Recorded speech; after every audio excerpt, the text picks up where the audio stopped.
الحمد لله الحمد لله نحمده ونستعينه ونستغفره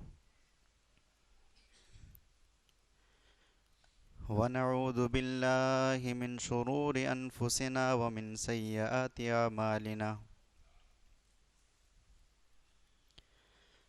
من يهده الله فلا مضل له ومن يضلله فلا هادي له وأشهد أن لا إله إلا الله وحده لا شريك له وأشهد أن محمدا عبده ورسوله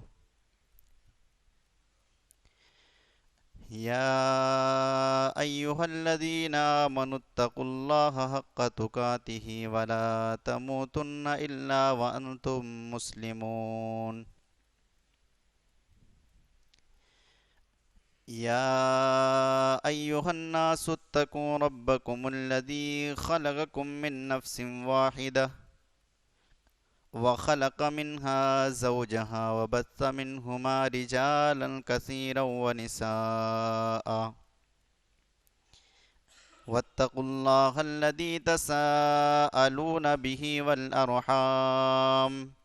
إن الله كان عليكم رقيبا يا أيها الذين آمنوا اتقوا الله وقولوا قولا سديدا يصلح لكم أعمالكم ويغفر لكم ذنوبكم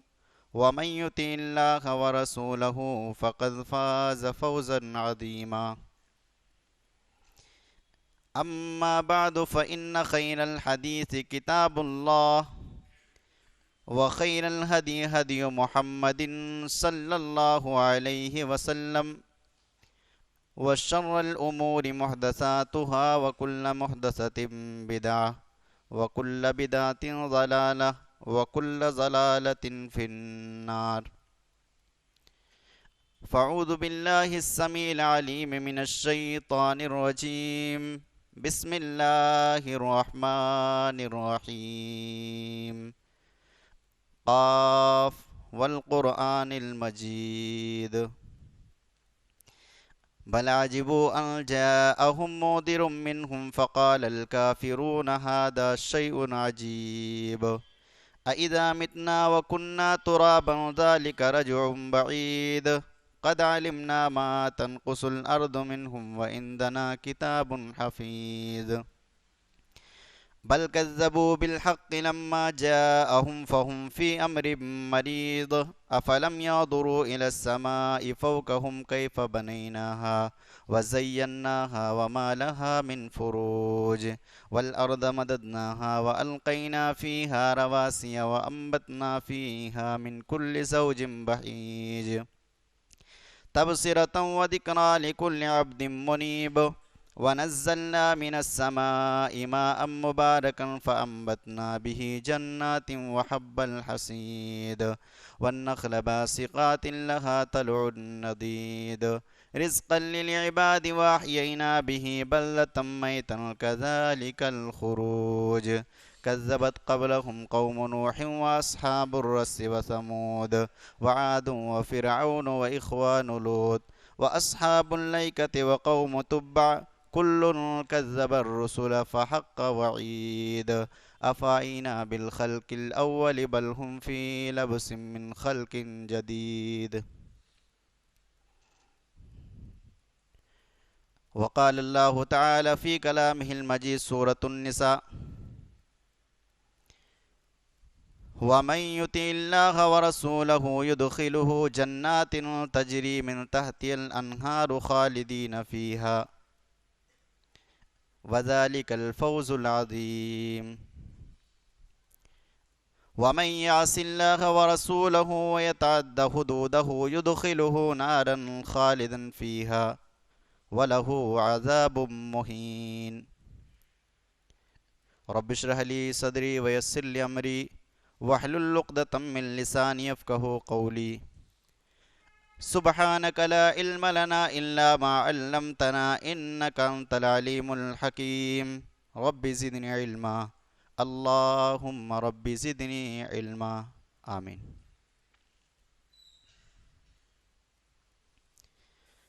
برادران اسلام، نوجوانان اسلام، بزرگوں، دوستوں، عزیز ساتھیوں و حاضرین اہل جمعہ، اللہ رب العالمین کی تعریف و توصیف، کبریائی و بڑائی، بزرگی و برتری، جنہوں نے ہمیں زندگی عطا فرمائی، جینے مرنے کا، زندگی گزارنے کا طریقہ بتایا، قرآن کے ذریعے سے ہماری ہدایت فرمائی، بعدہ درود و سلام نازل ہو نبی آخر الزماں خاتم النبیین، امام الانبیاء والمرسلین، صاحب حوض کوثر، جناب محمد الرسول اللہ صلی اللہ علیہ وسلم پر۔ معزز حضرات، خطبہ مسنونہ کے بعد سورہ نساء کی دو آیت کریمہ تلاوت کی گئی ہے۔ امید کرتا ہوں کہ اسی کو مد نظر رکھتے ہوئے میں اپنے خطبے کا اختتام کروں گا انشاءاللہ تعالی، اور رب کریم سے دعا کرتا ہوں کہ پاک پروردگارہ تو کہنے سننے سے زیادہ عمل کرنے کی توفیق عطا فرما، آمین۔ آیت کی مناسبت سے آج کا میرا موضوع ہے گناہ کے اثر۔ دنیا کے اندر آپ نظر دوڑا کے دیکھیں تو چاروں طرف معصیت ہی معصیت، گناہ ہی گناہ۔ لوگ ان گناہوں کے اندر ملوث ہوتے جا رہے ہیں اور انہیں احساس تک نہیں ہو رہا ہے کہ میں کسی گناہ کے اندر ملوث ہوں۔ ہمیں کیا کرنا چاہیے اور ہماری زندگی کیسے گزر رہی ہے، اس کا کسی کو فکر نہیں۔ دن رات معصیت کے اندر پڑ کر کے اپنے آخرت کو تباہ و برباد کرتے ہوئے نظر آتے ہیں لوگ۔ بڑی حیرت ہوتی ہے کہ رب کریم نے انسان کو سوچنے سمجھنے کی صلاحیت دینے کے باوجود انسان اس کا غلط فائدہ اٹھا رہا ہے۔ ہونا یہ چاہیے تھا کہ اللہ کی دی ہوئی یہ نعمت کہ اللہ رب العالمین نے دل و دماغ دیا ہے سوچنے کے لیے، صحیح و غلط کا فیصلہ کرنے کے لیے، لیکن ہم فیصلہ کرنے سے عاجز ہیں۔ صحیح معنوں میں ایک انسان جب نیکی کی راہ پر چلتا ہے، اچھائی کی راہ پر چلتا ہے، تو وہ ایک اچھی چیز کو پسند کرتا ہے جس کے طرف رہنمائی اللہ اور اس کے رسول جناب محمد رسول اللہ صلی اللہ علیہ وسلم نے کی۔ اس کی زندگی کو بھی اللہ رب العالمین پاک بنا دیتا ہے، کیونکہ اللہ تعالیٰ نے وعدہ کیا ہے کہ ہم نیک لوگوں کی زندگی بھی اور اخروی زندگی بھی، دونوں زندگیاں ہم پاک بنا دیں گے۔ الحمدللہ جو نیکی کی راہ پر چلتے ہیں ان کی زندگی کے اندر یہ اثر دکھائی دیتے ہیں، اور جو گناہ کی راہ کو اپناتے ہیں، صراط مستقیم سے اپنا قدم پھیر لیتے ہیں، اللہ رسول کے قانون کو توڑتے ہیں، اللہ رسول کے حدود کو توڑتے ہیں، ان کی زندگی کے اندر بھی ہم دیکھتے ہیں کہ گناہوں کا اثر ہوتا ہے۔ ہم دیکھتے ہیں روزمرہ چوری کرنے والے کو پکڑ کر جیل کے اندر ڈال دیا جاتا ہے، زنا اور بدکاری کے اندر ملوث ہونے والے شخص کو پکڑ کر انہیں عمر قید یا پھانسی کی سزا دی جاتی ہے۔ پھر وہ افسوس کرتا ہے وہاں جا کر کہ میں نے کیوں چند لمحے مستی کی وجہ سے میں نے یہ گناہ کیوں کیا، میرے بھائی یہ تو دنیا ہے کہ جیل کے اندر، قید خانے کے اندر آپ تو اتنا ہو سکتا ہے کہ سکون سے سانس لے سکتے ہیں، اتنا ہو سکتا ہے کہ آپ چل پھر سکتے ہیں، کھانے کے لیے آپ کو دیا جاتا ہے. لیکن اللہ رب العالمین کے عذاب کے اندر کھانا بھی عذاب، پینا بھی عذاب، رہنا بھی عذاب، سکون سے سانس بھی نہیں لے پائیں گے. رب کریم نے اس عذاب سے دنیا والوں کو ڈرایا، اے لوگو اپنے آپ کو اس جہنم کی دہکتی ہوئی انگار سے بچا لو جہاں کوئی تمہارا کام آنے والا نہیں. اللہ رب العالمین نے قرآن کی آیتیں کھول کھول کر کے انسانوں کو بتا دیا. عقل مند انسان، صحیح سمجھ فیصلہ کرنے والا انسان اور اپنے ذہن و دماغ کا صحیح استعمال کرنے والا انسان آخرت کے قوانین، آخرت کے عیش و آرام، آخرت کے عذاب ان کو اپنے ذہن سے دور ہونے نہیں دیتا، اور یہ سمجھتا ہے کہ تمام کے تمام کامیابی وہی ہے جو آخرت کی کامیابی ہے. کیوں؟ اس لیے کہ یہ دنیا فانی ہے اور یہ دنیا ختم ہونے والی ہے. ایک بادشاہ تھا، اس نے بڑا اعلان کر دیا کہ ہمارے علاقے کے اندر جو سب سے بڑا بے وقوف ہے اسے میرے سامنے لاؤ، میں اس کو انعام دوں گا. ایک آدمی آیا، بہت سارے لوگ آئے، انعام کے حقدار ایک آدمی ہوا، بڑا بے وقوف تھا. بادشاہ نے اس کو ہیرے کے ہار انعام کے طور پر دے دیا. چند دنوں کے بعد یا چند مہینوں کے بعد وہ بادشاہ بیماری کے اندر مبتلا ہو گیا، بوڑھا بادشاہ. اب اس کو بچنے کی کوئی امید نہیں، عیش و عشرت کی زندگی ختم، دنیا کی زندگی، وہ دنیا کی زندگی کو الوداع کہنے والا ایسی بیماری کے اندر پڑ گیا ہے. وہی بے وقوف جس کو اپنے اس کی بے وقوفی کی وجہ سے ہیرے کا ہار دیا گیا تھا انعام کے طور پر، وہ آدمی آتا ہے بادشاہ کی عیادت کرنے کے لیے، کہنے لگتا ہے کہ بادشاہ آپ ٹھیک ہو جائیں گے. بادشاہ نے کہا کہ امید نہیں ہے، مجھے لگ رہا ہے کہ اس بیماری سے میں دنیا کو چھوڑنے والا ہوں. اس بے وقوف آدمی نے کیا سوال کیا کہ بادشاہ دنیا کے اندر اتنے بڑے بڑے محل بنا لیے آپ نے، دنیا کے اندر آپ کے پاس ساز و سامان تھا، آپ جس جگہ پر جا رہے ہیں وہاں کے لیے بھی تو آپ نے بڑی بلڈنگیں بنا لی ہے، وہاں کے لیے بھی تو آپ نے عیش و آرام کی چیزیں تیار کر کے رکھی ہے. بادشاہ نے کہا کہ رونا تو اسی بات کی ہے کہ میں نے آخرت کے لیے کوئی کام کیا ہی نہیں. افسوس، میں نے آخرت کے لیے کچھ بھی کام نہیں کیا. اس دنیا کے چھوڑ کر کے جانے کے بعد جو اخروی زندگی میری ہے اس زندگی کے لیے میں نے کچھ بھی کام نہیں کیا. اس بے وقوف نے اپنے گلے کا ہار اتارا اور بادشاہ کو پہنا دیا کہ بادشاہ اس پورے راجیہ کے اندر اور اس جہاں تک آپ کا راجیہ ہے سب سے بڑا بے وقوف اگر کوئی ہے تو آپ ہیں، کیونکہ آپ نے اس زندگی کے لیے کچھ بھی تیاری نہیں کیا جو زندگی کبھی ختم ہونے والی نہیں، جس زندگی کو ختم ہونا ہی نہیں ہے. یہ زندگی تو عارضی زندگی ہے، یہ تو 60 سالہ زندگی ہے، 70 سالہ زندگی ہے، 50 سالہ زندگی ہے، 100 سالہ زندگی ہے. اس زندگی کے لیے بادشاہ آپ نے سب کچھ کیا، اس زندگی کے لیے آپ نے کچھ بھی نہیں کیا. اس کا مطلب ہے کہ آپ سے بڑا بے وقوف اور کوئی نہیں. حقیقت میں صحیح سمجھدار وہی آدمی ہو سکتا ہے جو موت کے بعد آنے والی زندگی کے لیے اس دنیا کے اندر تیاری کرتا ہے، اس دنیا کے اندر جد و جہد کرتا ہے، اس دنیا کے لیے محنت، اس دنیا کے لیے اندر محنت کرتا ہے، کوشش کرتا ہے تاکہ میری وہ زندگی سنور جائے، قبر کی زندگی سنور جائے، آخرت کی زندگی سنور جائے، میدان محشر کے اندر میرا کوئی غم نہ ہو، تکلیف نہ ہو، پریشانی نہ ہو، کیونکہ اللہ رب العالمین نے وعدہ کر دیا ہے نیک اعمال کرو، نہ آخرت میں پریشانی ہوگی نہ قبر میں پریشانی ہوگی. رب کریم نے سورۃ الاحزاب کے اندر ارشاد فرمایا وَمَن يُطِعِ اللَّهَ وَرَسُولَهُ فَقَدْ فَازَ فَوْزًا عَظِيمًا. جو اللہ اور اس کے رسول کی اطاعت کرتے ہیں، اللہ کی بھی اطاعت کرتے ہیں، رسول کی بھی اطاعت کرتے ہیں، اللہ کے فرامین پر عمل کرتے ہیں، نبی کے طریقے پر اپنی زندگی کو گزارتے ہیں، فَقَدْ فَازَ فَوْزًا عَظِيمًا، یہ سب سے بڑی کامیابی ہے. جس کا آخرت سنور جائے، جس کو جہنم سے دور کر دیا جائے، جو آخرت کے انعام کے حقدار ہو جائے، اس سے بڑی کامیابی اور کوئی نہیں ہو سکتی. یہ عارضی زندگی ہے میرے بھائی،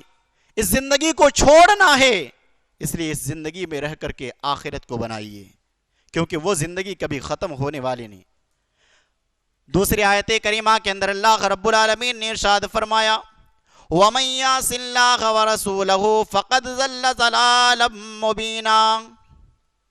جو اللہ کی معصیت اختیار کرتا ہے، اللہ کی نافرمانی کرتا ہے، رسول کی نافرمانی کرتا ہے، فقد ضل ضلالا مبینا،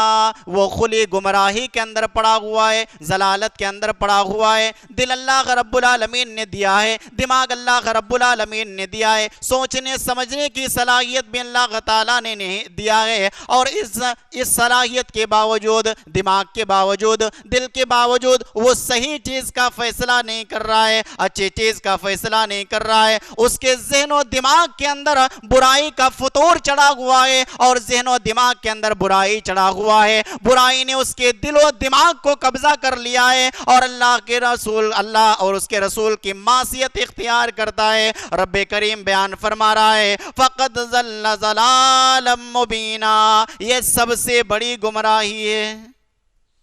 پتہ یہ چلا، معلوم یہ ہوا کہ صحیح طریقے پر ایک انسان اگر فیصلہ کرنے والا ہوتا ہے، اچھی سمجھ رکھنے والا ہوتا ہے، سمجھ اور صلاحیت کو اجاگر کرنے والا ہوتا ہے، اپنی سمجھداری کے مطابق زندگی گزارنے والا ہوتا ہے، وہ یقینی طور پر اللہ کے قانون کو بھی ماننے کے لیے تیار ہوتا ہے، رب کے فرامین پر عمل کرنے کے لیے تیار ہوتا ہے، نبی کے طریقے پر چلنے کے لیے تیار ہوتا ہے۔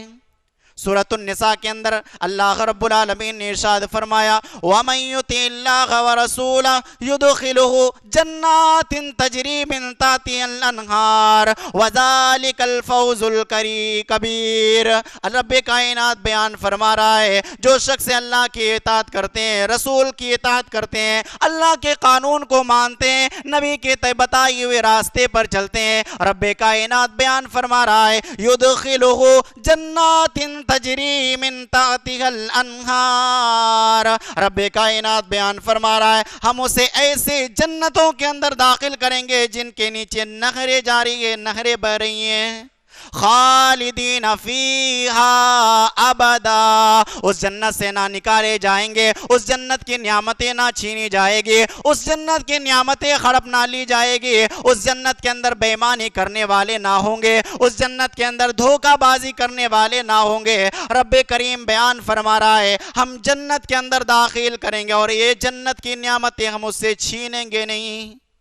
ہمیشہ ہمیش کے لیے جنت کے اندر داخل ہو جائیں گے۔ اللہ کے پیارے نبی جناب محمد الرسول اللہ صلی اللہ علیہ وسلم نے ارشاد فرمایا کل قیامت کے دن فیصلہ ہو جائے گا، یہ جنت میں جانے والا آدمی ہے، یہ جہنم میں جانے والا آدمی ہے، جنتی جنت کے اندر چلے جائیں گے اور جہنمی جہنم کے اندر چلے جائیں گے۔ رب کریم اپنے اور رب کائنات موت کو بلائے گا، اللہ رب العالمین موت کو بلائے گا، جنتیوں کو کہیں گے اے جنتیوں ذرا اس کی طرف نگاہ اٹھا کر کے دیکھو، اے جہنمیوں ذرا اس کی طرف نگاہ اٹھا کر کے دیکھو۔ رب کائنات بیان فرمائیں گے اے جہنمیوں تم جہنم کے لیے ہمیشہ ہمیش میں رہو، تجھے موت آنے والی نہیں ہے، اور اے جنتیوں تم بھی جنت میں ہمیشہ ہمیش کے لیے رہو، تمہیں موت نہیں آئے گا، کیونکہ آج موت کو بھی موت آنی ہے۔ پھر رب کریم جنتیوں اور جہنمیوں کو خطاب کرنے کے بعد جنت اور جہنم کے درمیان موت کو ذبح کر ڈالے گا، نہ جنتیوں کو موت آئے گی نہ جہنمیوں کو موت آئے گی، جنتی عیش کی زندگی گزاریں گے اور جہنمی حضرات دکھوں کی زندگی گزاریں گے، مصیبتوں کی زندگی گزاریں گے، پریشانیوں سے بچنے کے لیے جہنمیوں موت کو بھی پکاریں گے، لیکن اللہ کی قسم جہنم کے اندر موت بھی نہیں آئے گی۔ رب کریم بیان فرما رہا ہے یدخلہ جنات تجری من تحتها الانہار خالدین فیہا ابدا، جنت کے اندر جنتی ہمیشہ رہیں گے اور جہنم کے اندر جہنمی ہمیشہ رہیں گے۔ اے اللہ والو، رب کریم نے اللہ تبارک و تعالیٰ کی مہربانی ہے، رب کریم کی مہربانی ہے، اللہ کا فضل و کرم ہے کہ تجھے سوچنے سمجھنے کی صلاحیت دی ہے، اللہ نے سوچنے سمجھنے کی صلاحیت کو چھینا نہیں ہے، اللہ تبارک و تعالیٰ نے تجھے پاگل نہیں بنایا ہے، مجنون نہیں بنایا کہ دیوانہ نہیں بنایا ہے. رب کریم نے دونوں راہ دکھا دیا ہے. وَهَدَيْنَاهُ النَّجْدَيْنِ. اے انسانو, اللہ تبارک و تعالیٰ نے تمہیں اچھائی کا راستہ بھی دکھا دیا ہے, برائی کا راستہ بھی دکھا دیا ہے, حلال کیا ہے وہ بھی بتا دیا, حرام کیا ہے وہ بھی بتا دیا ہے, اور تمہیں دماغ بھی دیا ہے, دل بھی دیا ہے. اس لیے اپنے دل سے فیصلہ کرتے ہوئے ان چیزوں کو اختیار کرو جو اللہ رب العالمین نے جائز اور حلال قرار دیا ہے. اللہ رب العالمین نے انسان کے دنوں کے اندر اور جتنے بھی چیزیں تھی جو اجرت پیش کرنے کی آخرت کے اندر, کہ اللہ ہم جانتے ہی نہیں, رب کریم نے ان سارے کی ساری چیزوں کو دنیا کے اندر توڑ دیا. اللہ تعالیٰ بیان فرماتا ہے جو اللہ رسول کی اطاعت کرتے ہم اسے جنت کے اندر داخل کریں گے. اللہ تبارک و تعالیٰ آگے بیان فرما رہا ہے وَمَن يَعْصِ اللَّهَ وَرَسُولَهُ وَيَتَعَدَّ حُدُودَهُ يُدْخِلْهُ نَارًا خَالِدًا فِيهَا. اور جو اللہ کے قانون کو توڑتا ہے, نبی کے قانون کو توڑتا ہے, اللہ نے جو حد متعین کیا ہے ان متعین حدوں سے وہ آگے نکل جاتا ہے, اللہ کے قانون کو توڑ کر کے زندگی گزارتا ہے, اللہ کے ان منع کردہ چیزوں کو اپنا کر کے زندگی گزارتا ہے. اللہ رب العالمین نے جو بتایا ہے اس راستے کو چھوڑ دیتا ہے, صراط مستقیم سے دور ہو جاتا ہے, ہدایت کی راہ کو چھوڑ دیتا ہے, نبی کے بتائے ہوئے طریقے کو چھوڑ دیتا ہے, نبی کے اخلاق کو چھوڑ دیتا ہے, نبی کے چال و چلن کو چھوڑ دیتا ہے, اللہ رب العالمین کے قرآن کو ترک کر دیتا ہے. رب کریم بیان فرما رہا ہے یدخلہ نارا خالدا فیہا, ہم ایسے شخص کو جہنم کے اندر ڈالیں گے اور وہ جہنم کے اندر ہمیشہ رہیں گے. اللہ رب العالمین بیان فرما رہا ہے عذاب مہین, اور جہنم کی عذاب عزت والی نہیں بلکہ ذلت و رسوا ہونے والی عذاب ہے. ایک آدمی جہنم کے اندر جب جایا جائے گا اور لے جایا جائے گا, اللہ کی قسم گھسیٹ کر کے لے جایا جائے گا, آدم سے لے کر قیامت تک آنے والے تمام کے تمام انسانوں کے سامنے اللہ اس آدمی کو ذلیل و رسوا کر کے جہنم کے اندر ڈال دے گا. اللہ جسے عزت دیتا ہے ایسی عزت کسی کو نصیب نہیں ہوتی ہے, چاہے دنیاوی اعتبار سے ہو اخروی اعتبار سے ہو. نیک لوگوں کو اللہ رب العالمین قیامت کے دن عزت عطا کرے گا, اور ایسی عزت کہ اس سے بڑھ کر کوئی عزت نہیں ہوگی, کہ فرشتوں کی صفیں باندھے ہوئے ہوں گے. اللہ پکارے گا میرے فرشتوں جاؤ فلاں بندے کو میرے عرش کے سائے کے نیچے لے آؤ, اور فرشتے دونوں طرف کھڑے ہو کر کے اس کا سواگت کرتے ہوئے, ویلکم کہتے ہوئے, سلام کہتے ہوئے اللہ رب العالمین کے عرش کے نیچے لائیں گے. یہ عزت ہے.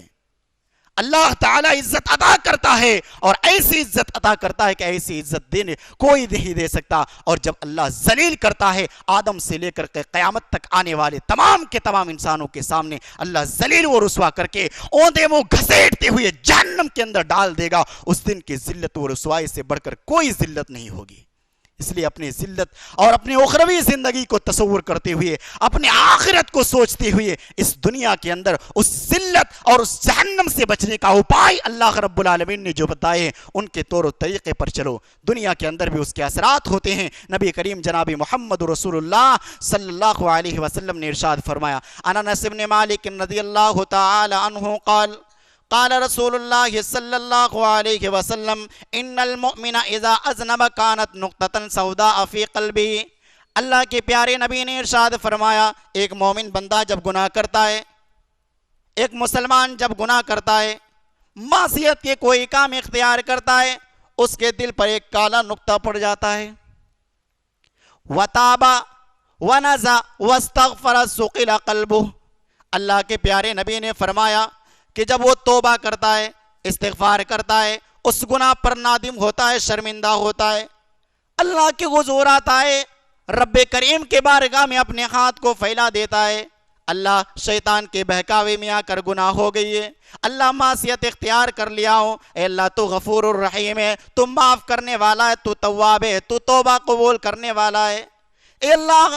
میری جو گناہ سرزد ہو چکی ہے رب کریم میں تجھ سے عاجزی و انکساری کرتا ہوں، میرے گناہوں کو دھو دے، میرے گناہوں کو بخش دے۔ اللہ کے پیارے نبی نے فرمایا پھر اس کے گناہ کو دھو دیا جاتا ہے، اس کے دل کے اندر جو دھبا کالا نقطہ پڑتا ہے اس کالے نقطے کو اللہ رب العالمین اس کے پاک کر دیتا ہے۔ نبی علیہ السلام نے فرمایا لیکن اگر وہ توبہ نہیں کرتا ہے، عبادت نہیں کرتا ہے اور معصیت کے اندر پڑا رہتا ہے، وہ سیاہی بڑھتی جاتی ہے، وہ سیاہی پھیلتی جاتی ہے اور پورے دل کو گھیر لیتی ہے، پورے دل کے اندر زنگ چڑھ جاتا ہے، پورے دل کے اندر معصیت کے زنگ چڑھ جاتے ہیں اور پورے دل کے اندر پردہ چڑھ جاتا ہے۔ اللہ تبارک و تعالیٰ نے اسی پردے کا ذکر قرآن مجید کے اندر ارشاد فرمایا کلا بل ران علی قلوبہم ما کانوا یکسبون۔ اللہ رب العالمین بیان فرما رہا ہے اس کے سینے کے اندر، اس کے دل کے اندر زنگ جو چڑھا ہے اس کے معصیت کی وجہ سے،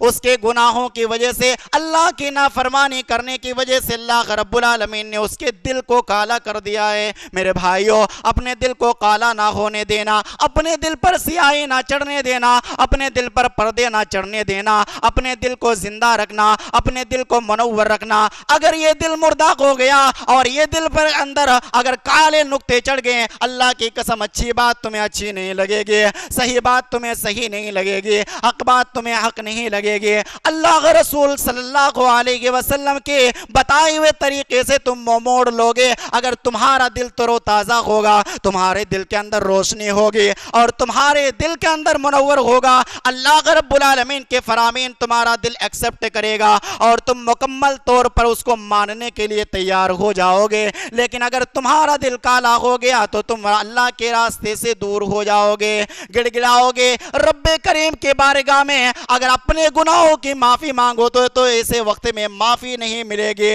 جب موت آنے لگے گی اس وقت پوری زندگی کی ہسٹری تمہارے سامنے آ جائے گی کہ میں نے کیسی زندگی گزاری ہے۔ اپنے دل کو مردہ نہ ہونے دینا میرے بھائی۔ اچھا اس دل کے اندر جو اللہ رب العالمین کی طرف سے نقطہ لگتا ہے، کالا نقطہ، اس کو کیسے صاف کیا جاتا ہے؟ اللہ کے پیارے نبی حضرت ابو ہریرہ رضی اللہ تعالیٰ عنہ بیان فرماتے، متفق علیہ روایت ہے، اللہ کے پیارے نبی سے سوال کیا گیا اے اللہ کے رسول آپ تکبیر تحریمہ کے بعد تھوڑی دیر خاموش رہتے ہیں، اس تھوڑی دیر کے وقفہ میں کیا پڑھتے ہیں؟ قال رسول اللہ صلی اللہ علیہ وسلم اللہم بعد بینی و بین خطایای کما بعدت بین المشرق والمغرب اللہم نقنی من الخطایا کما ینقی الثوب الابیض من الدنس اللہم اغسل خطایای بالماء والثلج والبرد۔ نبی علیہ السلام نے حضرت ابو ہریرہ سے فرمایا کہ میں جو قرات اور تکبیر تحریمہ کے درمیان کھڑا ہوتا ہوں، کچھ دیر خاموش ہوتا ہوں، اس میں یہ دعا پڑھتا ہوں اللہم بعد بینی و بین خطایای کما بعدت بین المشرق والمغرب۔ اے اللہ والو، اے رب کے بنائے ہوئے انسانوں، اے مسلمانوں، اللہ رب العالمین کی تعریف ہے کہ آپ کو اللہ نے مسلمان بنایا ہے۔ اپنے دل کی مرزات کو ختم کرنے کے لیے اللہ رب العالمین سے دعائیں کرو۔ نماز کی حالت میں سب سے پہلا جملہ ایک نمازی استعمال کرتا ہے اللہم بعد بینی و بین خطایای کما بعدت بین المشرق والمغرب۔ اے اللہ میں تجھ سے عاجزی و انکساری کرتا ہوں نماز کے ذریعے اور نماز کے اندر کھڑے ہو کر کے میں تیرے آگے اپنے سر کو جھکائے ہوئے تجھ سے عاجزی و انکساری کرتا ہوں۔ اے اللہ میرے اور گناہوں کے درمیان دوری بنا دے کما بعدت بین المشرق والمغرب۔ اے اللہ اسی طرح کی دوری بنا دے جیسا کہ تو نے مشرق و مغرب کی دوری رکھی ہے، جس طرح سے یہ فاصلے ہیں۔ اے اللہ میں تجھ سے عاجزی کرتا ہوں کہ تم مجھے بھی گناہوں سے اس قدر دوری اختیار کرنے کا موقع دینا اور توفیق دینا۔ آگے اللہ تک رسول نے فرمایا اللہم نقنی من الخطایا کما ینقی الثوب الابیض من الدنس۔ اس طرح سے گناہ کو دھویا جاتا ہے۔ رب کریم نے بیان فرمایا، اللہ کے پیارے نبی نے ارشاد فرمایا اے اللہ میں تجھ سے عاجزی و انکساری کرتا ہوں کہ میرے گناہ کو دھو دے کما ینقی الثوب الابیض من الدنس۔ جس طرح سے پاک اور سفید کپڑے کو پانی سے دھویا جاتا ہے، غلیظ اور گندگی سے پاک کیا جاتا ہے، اے اللہ اسی طرح سے مجھے بھی گناہوں سے پاک کر دینا، اے اللہ اسی طرح سے مجھے بھی گناہوں سے پاک و صاف کر دینا۔ اللہم اغسل خطایایا بالماء والثلج والبرد، اے اللہ میرے گناہوں کو تو پانی سے دھو دینا، برف سے دھو دینا، اولے سے دھو دینا۔ اللہ رب العالمین سے ایک نمازی اللہ رب العالمین سے عاجزی و انکساری کرتا ہے، اے اللہ مجھے گناہوں سے دور رکھنا، اے اللہ مجھے میرے گناہوں کو دھو دینا، جس طرح سے کپڑے اور سفید کپڑا کو میل کچیل سے دھویا جاتا ہے، اے اللہ میرے گناہوں کو پانی سے دھو دینا، برف سے دھو دینا، اولے سے دھو دینا۔ یہ ہے معصیت کو دور کرنا۔ ایک کپڑا پہنتے ہیں، کیا آپ اپنے کپڑا کو خود گندا کرتے ہیں؟ نہیں، کوئی بھی عقل مند انسان اس کپڑے کو اپنے سے گندا نہیں کرے گا، لیکن کپڑا پھر بھی گندا ہوتا ہے،